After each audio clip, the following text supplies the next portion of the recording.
Now let's talk about using the finance charges function. Let's click on Receivables and select Finance Charges. There's only one finance charge function in RB9, and you will utilize this function to do three things basically. One, it's a lookup function, so you can look at all finance charge history. You can search by date range, bill to firm, or specific invoice number, or pinpoint, some or specific business units.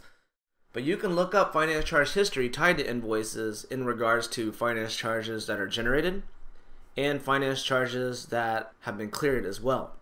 So you get that full history now. You'll also be able to clear finance charges from invoices using this function, and you'll also be able to generate the finance charges every month before you run the statements. So let's look at searching using the finance charge function. Let's go back a little bit here, a couple months. I'll go back to October 1st. And if I click search here, a bunch of invoices come up and we have tons of data here. And if I look, all these finance charge dates were 10/4. So that tells me on 10/4 I generated finance charges. And you can see in that column, it's all the same. The finance charge amount is all positive amounts, so that gives me another clue that that's what I did. I actually generated finance charges on those particular days. Notice here that they all have checkboxes too.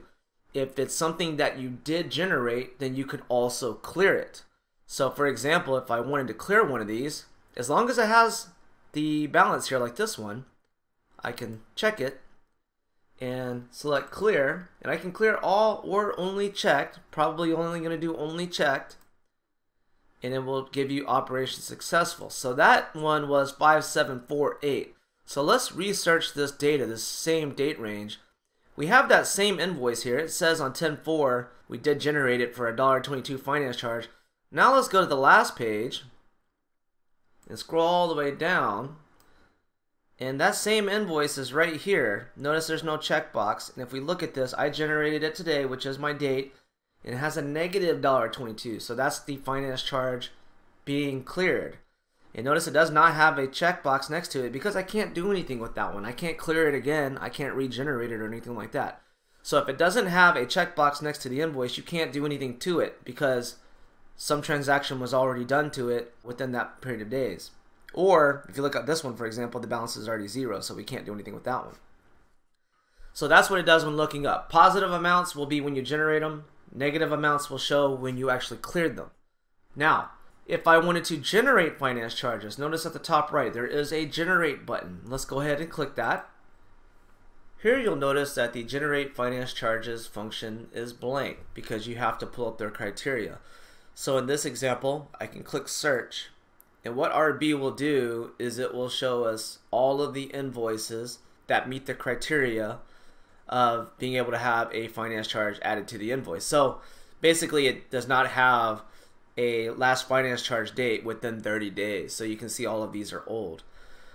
So if I really wanted to, I could click on generate and select all invoices, and the system will go ahead and generate them all for every single invoice. But in this example, I'll show you a handful that are done.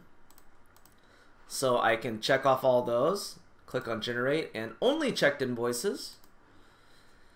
And there you go, operation was successful, and those invoices will automatically disappear. So if you do them all, and there's a bunch of them, it will automatically do it, and once it finishes, this function will be blank. And that's it.